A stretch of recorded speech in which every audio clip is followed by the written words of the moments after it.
दामाद जी नहीं आए?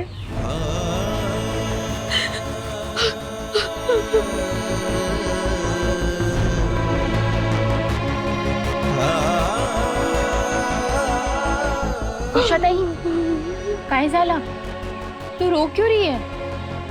दामाद जी साथ क्यों नहीं आए? सब ठीक तो है ना? मैंने विराट सर और उनका घर हमेशा के लिए छोड़ दिया है।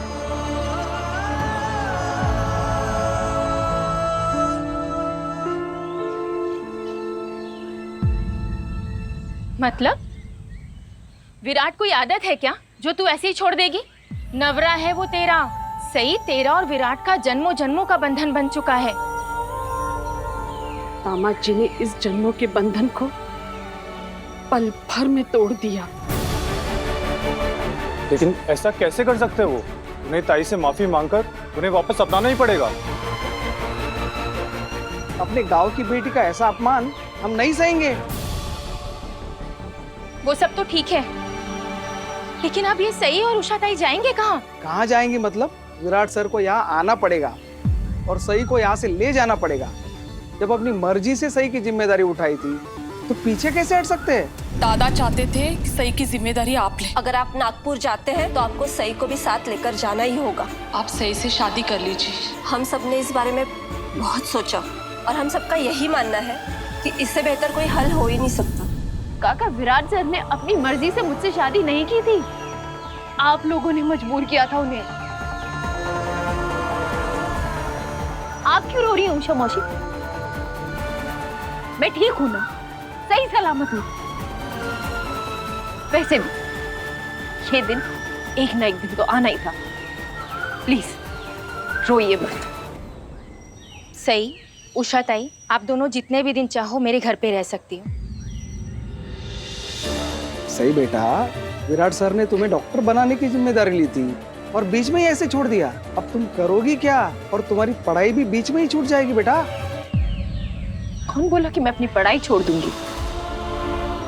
मैंने अपने आबा से वादा किया था कि मैं एक बड़ी डॉक्टर बनूंगी और मैं अपना वादा निभाऊंगी, भले कोई मेरा साथ दे या ना दे। लेकिन सही, हम यहाँ आ गए हैं, फिर तू शमोशी, मैं गढ़चिरौली 2 वजह से आई हूँ। एक, आबा के बैंक में से पैसे निकालना है, दूसरा आपको यहाँ वापस छोड़ने। अब मैं नागपुर वापस जाके। पागल हो गई क्या? मैं तुझे अकेले नहीं छोड़ने वाली। उषा मौसी, मुझे नागपुर वापस जाना पड़ेगा। मेरी पढ़ाई का नुकसान हो रहा है और मैं अपनी पढ़ाई का नुकसान नहीं होने दे सकती। लेकिन तू कहाँ रहेगी सही? मैंने दामाद जी को कहते हुए सुना था हॉस्टल में सिर्फ कुंवारियां ही लड़कियां रहती है, शादीशुदा लड़कियों को वहाँ इजाजत नहीं है। हाँ, रूल्स तो ऐसे ही हैं, लेकिन मैं डीन सर से रिक्वेस्ट करूंगी, वो मुझे परमिशन दे देंगे। सही, हम वापस नागपुर जाके किराए के मकान पर रहते हैं ना। अभी हम में इतनी ताकत नहीं है और आबा के बैंक में जितने भी पैसे, उनसे 2 लोगों का खर्चा नहीं चल पाएगा। लेकिन आप चिंता बिल्कुल मत कीजिए, मैं जैसी डॉक्टर बन जाऊंगी ना, मैं खुद आपको वापस लेने आऊंगी और फिर हम एक छोटा सा फ्लैट किराए पर लेकर साथ में रहेंगे, खुशी खुशी। सही, हम पुलकित के घर भी तो रह सकते हैं ना?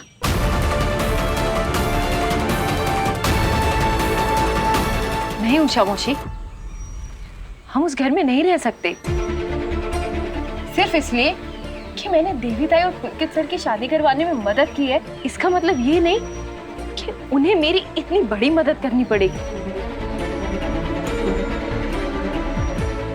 मदद के बदले मदद मांगना तो सौदा होता है ना। ये तू इसलिए बोल रही है ना, तुझे मेरे साथ नहीं रहना है? उषा मौसी, ऐसा बिल्कुल नहीं है। मैं बस आपको अपनी तकलीफों में हिस्सेदार नहीं बनाना चाहती। आपने वैसे ही मेरी वजह से बहुत कुछ सहा है और आप यहाँ पर सबके साथ रहेंगी तो मुझे चिंता नहीं होगी आपकी, और फिर मैं शांति से पढ़ाई में ध्यान लगा पाऊंगी। बप्पा, आप तो विघ्नहर्ता हो। मेरी सई और दामाद जी की बीच की दूरियां खत्म कर दीजिए, दोनों को फिर से करीब ले आइए। दोनों को फिर से एक कर दीजिए। ऐसा कैसे कर सकते हैं दामाद जी? उन्हें यहाँ आना भी पड़ेगा, सही से माफी भी मांगनी पड़ेगी और अपने साथ ले भी जाना पड़ेगा। अभी फोन करता हूँ विराट सर को।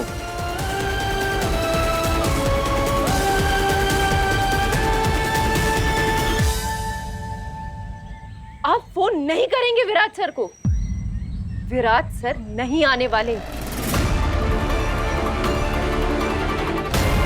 और अगर विराट सर यहाँ आ भी जाते हैं तो आप में से कोई भी उनसे कुछ नहीं कहेगा। आप लोग कब समझेंगे? आप किसी से पैसे मांग सकते हो, आप किसी से एहसान मांग सकते हो, लेकिन किसी से प्यार, उसकी जिंदगी में जगह नहीं मांग सकते।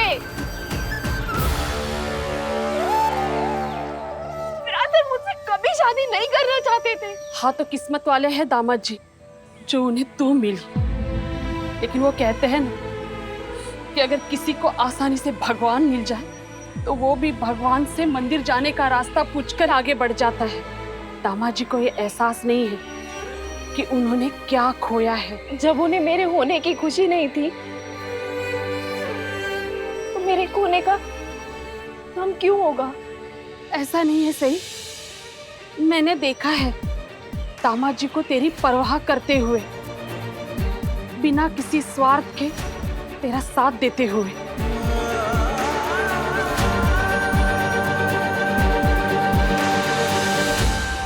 मैं अपने गुजरे हुए कल के बारे में नहीं सोचना चाहती मौसी, और न ही कुछ सुनना चाहती हूँ। बस आगे के बारे में सोचना चाहती हूँ। मैं अपनी जिंदगी में ऐसा कोई इंसान नहीं चाहती जिसे मुझ पर भरोसा नहीं।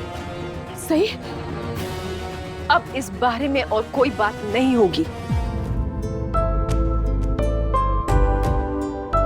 चिंता मत कर, तेरा आबा है ना तेरे साथ। फिर चल, अब एक प्यारी सी मुस्कान ला चेहरे पे। देख रहा था और क्या देखा है, किस्मत में जाने मेरी क्या क्या लिखा है। थामा भी ना था मैंने और हाथ छूटा।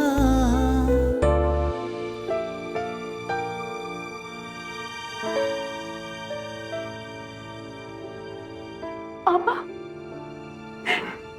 गढ़चिरौली वापस आके ऐसा लग रहा है जैसे अभी आप भी लौट आएंगे। अभी आपकी गाड़ी की आवाज आएगी और मैं भागते हुई बाहर आपको लेने आऊंगी और आपकी टोपी पहन के कहूंगी, इंस्पेक्टर कमल जोशी, चलिए मेरे फेवरेट मोदक बनाइए। और आप फटाफट मेरे फेवरेट मोदक बनाइए मेरे एकदम सामने।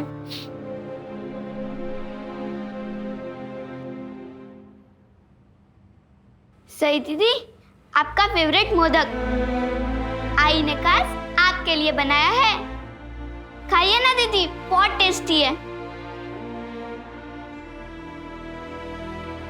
नहीं परी, अभी मेरा बिल्कुल मन नहीं है। अरे खाकर तो देखो, मन अपने आप हो जाएगा। कुसुम ने बड़े प्यार से बनाया तुम्हारे लिए। कुसुम मौसी, थैंक यू मेरे लिए मोदक बनाने के लिए, लेकिन अभी सच में मेरा बिल्कुल मन नहीं है, बिल्कुल मन नहीं है। अरे लेकिन सही परी, तू हम दोनों की साइकिल निकाल ले, हम दोनों साइकिल चलाने बाहर चलते हैं, क्योंकि उषा मौसी तो मुझे यहाँ शांति से बैठने नहीं देंगी। मैं अभी साइकिल लाती हूँ और बालक राम को भी बुला के लाती हूँ। क्या पता पुरानी यादों के शोर में मेरे मन को शांति मिल जाए। पता नहीं बप्पा की क्या मर्जी, वही जाने दामाद जी के सामने सच आएगा या नहीं।